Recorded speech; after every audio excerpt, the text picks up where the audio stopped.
काट दो मुल्लों को, गबरों के हम बयान देते हैं, मजलिस एहतजाज करती है तो रस्मी तौर पर दिल्ली की पुलिस उनको गिरफ्तार करती है और 24 घंटे के अंदर उनको बेल दी जाती है। आपने देखा कि पार्लियामेंट में CAA का कानून बनने के बाद उत्तर प्रदेश में एहतजाज हुआ तो 22 मुस्लिम नौजवानों को गोली मारकर उनकी जान ले ली गई।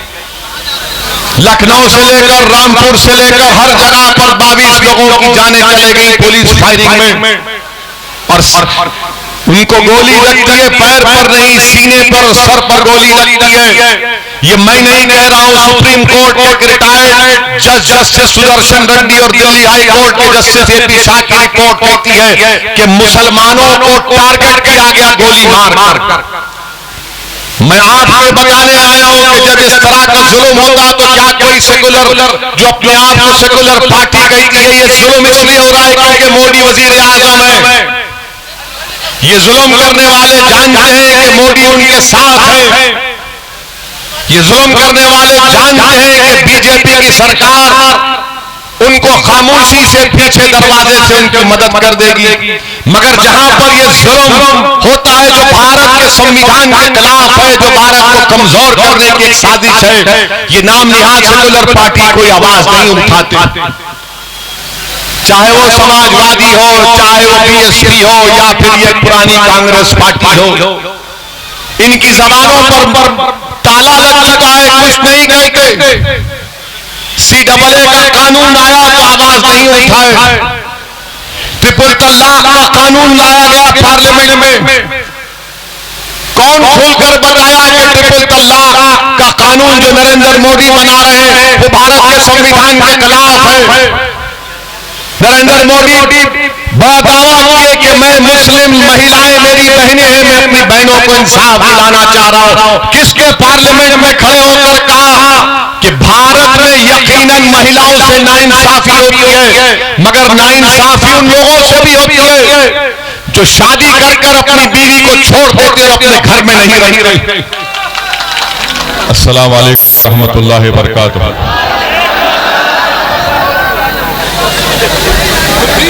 बाराबंकी के सदर मजलिस इत्तेहादुल मुस्लिमीन कुंवर जामी साहब, अब्दुल्ला हुसैन साहब, फैज चौधरी साहब, फारूक हसन साहब, सज्जाद हुसैन साहब, आसिफ उस्मानी साहब,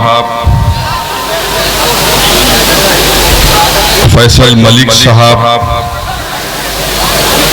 मोअज़्ज़िज़ हाज़रीन इकराम और मंच और डाइस पर बैठे हुए हमारी इज़्ज़तदार और माँ और बहनों,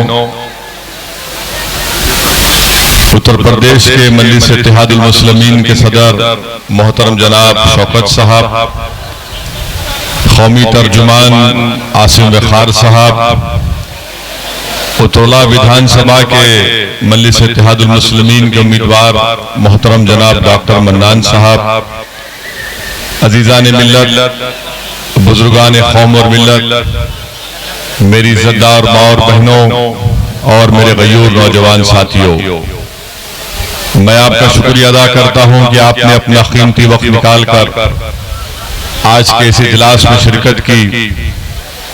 और मुझे इस बात का अंदाजा है कि इस तरह के इजलास को मुनक्किद करने का बेहतर वक्त है 3 और 5 के दरमियान में, मगर मैं आपसे माजरत चाहता हूं कि मुझे मेरी वापसी का प्रोग्राम इस तरह बना कि हमको आपको जहमत देना पड़ा, मगर आपका बेहद शुक्रिया कि आपने अपना कीमती वक्त निकाल कर आज के इस मीटिंग में शिरकत की।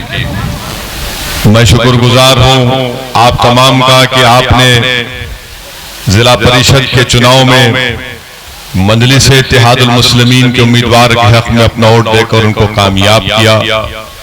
ये और बात है कि जिसको आपने कामयाब किया उसने वफादारी की को निभा नहीं सका, और मुझे यकीन है कि आपकी ये मोहब्बत, ये वाबस्तगी, ये जुनून, ये लगाव इंशाअल्लाह ताला मजलिस इत्तेहादुल मुस्लिमीन से जारी और सारी रहेगा। मैं आपको इस बात का यकीन भी दिलाने आया हूं कि मैं और मेरी जमात के तमाम जिम्मेदारान जो आज यहाँ पर खड़े हैं, जो पिछले 5 साल से अल्हम्दुलिल्लाह बड़ी मेहनत कर रहे हैं, जुस्तजू कर रहे हैं, मैं आपको इस बात का पैगाम और यकीन दिला रहा हूं कि मजलिस इत्तेहादुल मुस्लिमीन सिर्फ आने वाले 2022 के विधानसभा के लिए तैयारी नहीं कर रही है, बल्कि मजलिस इत्तेहादुल मुस्लिमीन इंशाअल्लाह ताला उत्तर प्रदेश की सरजमीन पर सुबह क़यामत तक मजलिस इत्तेहादुल मुस्लिमीन आबाद और शादाब रहेगी। और हम चले जाएंगे, असदुद्दीन ओवैसी इस दुनिया से चला जाएगा और यकीनन जो दुनिया में आया है उसको जाना है, और हम तमाम को एक दिन इस जमीन की ग़िज़ा बनना है। मगर मेरे अजीज दोस्तों, मेरी इज़्ज़तदार माँ और बहनों, जिंदा रहने का सबूत यह है कि हम हरकत करें। जिंदा रहने का सबूत यह है कि हम नाइंसाफी के खिलाफ आवाज को बुलंद करें।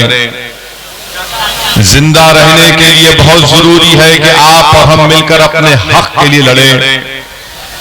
जिंदा कौम उसी को कहते हैं जो जालिमों से पंजा आजमाई करे। जिंदा उसी को कहते हैं जो बुज़दिलों की तरह अपनी पीठ ना दिखाए, बल्कि बहादुरों की तरह अपने सीनों को जालिमों के सामने पेश करें। जिंदा वो लोग हैं जो हालात से समझौता नहीं करते, बल्कि जिंदा और जिंदा कौम उन्हीं को कहते हैं जो तूफानों का मुकाबला करके तूफान से कहते हैं कि ये तेरा रास्ता नहीं है, तुझे अपना रास्ता बदलना पड़ेगा। मेरे अजीज दोस्तों और बुजुर्गों, याद रखो कि तुम्हारा वजूद खुद एक जलजला था। आज अगर जमाना और इख्तिदार की कुर्सियों पर बैठने वाले ताकत के बलबूते पर जुल्म कर रहे हैं और जलजले पैदा कर रहे हैं, तो हम उन इख्तिदार की कुर्सियों पर बैठने वालों से कह रहे हैं कि तुम हमारी तारीख को नहीं जानते, हमारा वजूद खुद एक जलजला था। और हम वो हैं जो बातिल से कभी समझौता नहीं किए। हमने हमेशा, हमारे बुजुर्गों ने, हमारे असलाफ ने, हमारी तारीख गवाए कि हमारे नबी की सीरत गवाए कि हमको ये तालीम दी गई कि हमेशा हक की सरबुलंदी के लिए काम करो, बातिल से समझौता मत करो, कमजोरों का साथ दो, यतीमों पर रहम करो, बेवाओं को हिम्मत दिलाओ और सब मिलकर एक सही रास्ते पर अपने काफिले को लेकर आगे बढ़ो। मेरे अजीज दोस्तों और बुजुर्गों, मैं इस बात का इकरार करता हूं कि 2014 से जब से मुल्क में बीजेपी की हुकूमत बनी, जब से इस मुल्क के प्रधानमंत्री नरेंद्र मोदी बने, एक मंसूबाबंद तरीके से इस मुल्क के सेकुलरिज्म को कमजोर करने की पूरी कोशिशें की जा रही हैं। जब से नरेंद्र मोदी की हुकूमत बनी, उस वक्त से ये पूरी कोशिश की जा रही है कि भारत का ये जो सेकुलरिज्म है, भारत की जो खूबसूरती है भाईचारगी की, उसको तब्दील करके इस मुल्क को हिंदुत्व राष्ट्र में तब्दील किया जाए। मैं इस बात का इकरार भी करता हूं, मुझे आप जानते भी हैं कि कभी बाब लिंचिंग के नाम पर खास तौर से मुस्लिम और दलितों को निशाना बनाया जाता है। हमने देखा कि जब इखलाक को मारा गया था यही उत्तर प्रदेश में, मुझे अच्छी तरह याद है कि मैं और जनाब शौकत साहब इखलाक के घर को मिलने गए थे। मेरी आंखों में आज भी इखलाक की मां की मायूसी है कि कैसे उसके घर में घुसकर उसी के घर के आंगन में उसको पीट पीट कर खत्म कर दिया गया। जमाने ने देखा कि पीलू खान को रोड पर मारा गया, दुनिया ने देखा कि अकबर खान को मारकर उसके जिस्म को जलाकर उसका वीडियो बनाया गया। मुल्क ने देखा, बल्कि सारी दुनिया ने देखा, मीडिया ने दिखाया कि झारखंड में अलीमुद्दीन अंसारी को सरे बाजार पीटा गया।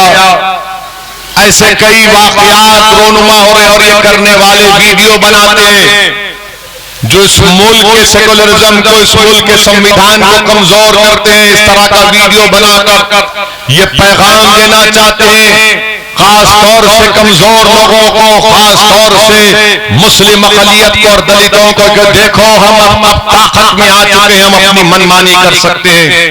और यही वजह है कि जुल्म करने वालों के खिलाफ कभी कोई एक्शन नहीं लिया जाता। बहुत चीख पुकार होती है तो रस्मी तौर पर उनको गिरफ्तार करके 24 घंटे में उनको बेल दी जाती है। इसकी मिसाल यह है कि पार्लियामेंट में 200 गज के फासले पर ये तमाम आरएसएस की ज़हनियत रखने वाले लोग एक धरना देते जंतर मंतर पर और वहां पर एक नारा लगाते हैं कि काट दो मुल्लों को। गड़बड़ होती है, हम बयान देते हैं, मजलिस एहतजाज करती है तो रस्मी तौर पर दिल्ली की पुलिस उनको गिरफ्तार करती है और 24 घंटे के अंदर उनको बेल दी जाती है। आपने देखा कि पार्लियामेंट में CAA का कानून बनने के बाद उत्तर प्रदेश में एहतजाज हुआ तो 22 मुस्लिम नौजवानों को गोली मारकर उनकी जान ले ली गई। लखनऊ से लेकर रामपुर से लेकर हर जगह पर 22 लोगों की जानें चले गई पुलिस फायरिंग में। और उनको गोली लगती है पैर पर नहीं, सीने पर, सर पर गोली लगती है। ये मैं नहीं कह रहा हूं, सुप्रीम कोर्ट के एक रिटायर्ड जज जस्टिस सुदर्शन रेड्डी और दिल्ली हाई कोर्ट के जस्टिस AP शाह की रिपोर्ट कहती है कि मुसलमानों को टारगेट किया गया गोली मारकर। मैं आपको बताने आया हूं कि जब इस तरह का जुल्म होगा तो क्या कोई सेकुलर जो अपने आप को सेकुलर पार्टी कहती है, ये जुल्म इसलिए हो रहा है क्योंकि मोदी वजीर आजम है। ये जुल्म करने वाले जानते हैं कि मोदी उनके साथ है।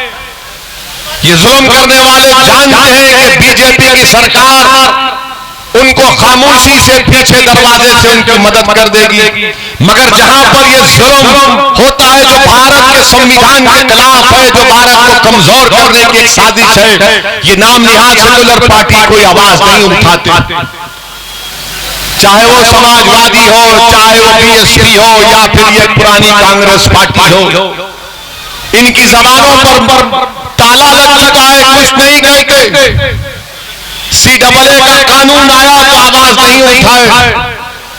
ट्रिपल तलाक का कानून लाया गया पार्लियामेंट में, कौन खोलकर बताया कि ट्रिपल तलाक का कानून जो नरेंद्र मोदी बना रहे हैं वो भारत के संविधान के खिलाफ है। नरेंद्र मोदी बड़ा दावा किए कि मैं मुस्लिम महिलाएं मेरी बहनें हैं, मैं अपनी बहनों को इंसाफ दिलाना चाह रहा हूं। किसके पार्लियामेंट में खड़े होकर कहा कि भारत में यकीनन महिलाओं से नाइंसाफी होती है, मगर नाइंसाफी उन लोगों से भी होती है जो शादी कर अपनी बीवी को छोड़ देते हैं, अपने घर में नहीं रही।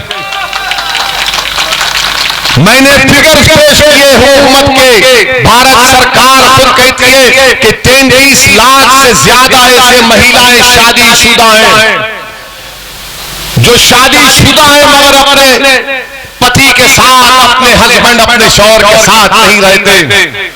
जब ये सवाल किया तो बीजेपी चराग हो गई, बोले तुम कैसे इसको संविधान के खिलाफ कर रहे हैं। मैंने उनको याद दिलाया कि सुनो, तुम बड़ी मोहब्बत की बातें कर रहे हो, मेरी गुजरात की भाभी का क्या होगा बताओ। तो फौरन गुस्से में आ गए। आप बताइए खुलकर क्यों नहीं बोलते भारत की पार्लियामेंट में? हमने संविधान को सामने रखकर कहा कि यह संविधान के खिलाफ है। ट्रिपल तलाक का कानून औरतों पर और जुल्म करेगा, वो छोड़ देगा अपनी बीवी को और भाग जाएगा। ऐसे ही हो रहा है आजकल, ऐसे ही हो रहा है आजकल।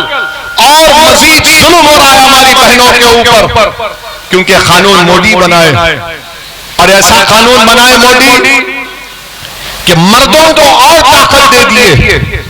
कैसे ताकत दे दिए कि अगर कोई मर्द अपनी बीवी को 3 मरतबा तलाक देता है तो कानून ये कहता है कि तलाक नहीं हुआ। तो मैंने पूछा जब तलाक नहीं हुआ तो तुम केस किस बुनियाद पर और जेल में किस बुनियाद पर डाल रहे हो? तो मोदी हुकूमत ने कहा कि उसको नहीं बोलना चाहिए। अरे मैंने कहा जब जुर्म नहीं हुआ तो केस किसका? तो जेल में जाएगा और जेल में जाएगा तो बेल नहीं होगी। और अगर कोर्ट सजा देगा 2 साल की तो 2 साल तक हमारी बहन इंतजार करेगी कि जब वो जेल से निकलेगा तो जेल के सामने हमारी बहन खड़े होगी और बैंड बाजा होगा और बाजे वाले गीत गाएंगे कि बहाओ फूट बरसाओ मेरा महबूब आया है। 2 साल तक हमारी बहन क्यों सड़ी रहे बदमाश आदमी के साथ, जिसको शरीयत के बारे में कुछ नहीं मालूम, जिसको औरतों के हुकूक के बारे में कुछ नहीं मालूम। अब क्या कर रहा है ये मर्द? कुछ नहीं बोल रहा, घर से अपनी बीवी को निकाल रहा और फेंक रहा है। कहां गए मोदी? कहां गए ये तमाम बड़े बड़े बुलंद दावे करने वाले जो टीवी पर बैठकर ये मोदी की चमचागिरी करने वाले लोग, जो महिलाओं को बिठाकर बोलते देखो इनके जुल्म और आओ ना तुम कहां है? हमने इस कानून के खिलाफ कहा। मैं सलाम करता हूं हमारी मां और बहनों को जिन्होंने पूरे मुल्क में पूरे मुस्लिम महिलाओं ने उस कानून के खिलाफ 8 करोड़ से ज्यादा महिलाओं ने दस्तखत करके प्रधानमंत्री वजीर आजम से कहा हम इस कानून को रिजेक्ट करते हैं। एक और कानून बनाया गया, CAA का कानून, शहरियत का कानून, मजहब की बुनियाद पर बनाया गया। हमने कहा ये बाबा साहब अम्बेडकर के बनाए हुए संविधान के खिलाफ। पूछिए लोगों से, ये समाजवादी BSP से कानून की मुखालिफत कैसे करते हैं लोग? अखिलेश यादव तकरीर कर रहे हैं CAA के कानून के ऊपर और बोल रहे हैं कि मैंने लखनऊ हाईवे बनाई, उस पर जेट उतार दिया। पार्लियामेंट में बहस हो रही है शहरियत के कानून पर और मोहतरम अपनी रोड का जिक्र कर रहे हैं। ये इनका रवैया। किसने कहा कि यह कानून संविधान के खिलाफ है? संविधान में मजहब की बुनियाद पर कानून नहीं बनाया जा सकता। किसने पूरी पार्लियामेंट में मोदी के 300 MP के सामने हमने इस कानून को बताया काला कानून है? जिस तरह महात्मा गांधी ने उस वक्त के साउथ अफ्रीका में सफेद फार्म हुकूमत के गलत कानून को पाला था, चलाया था। मैंने कहा कि मैं गांधी को देखकर इस कानून को मोदी के सामने फाड़ता हूं, यह कानून को रिजेक्ट करता। और तुम मुझे फिरका परस्त कहते, तमाम लोग कहते हो वो इसी फिरका परस्त है।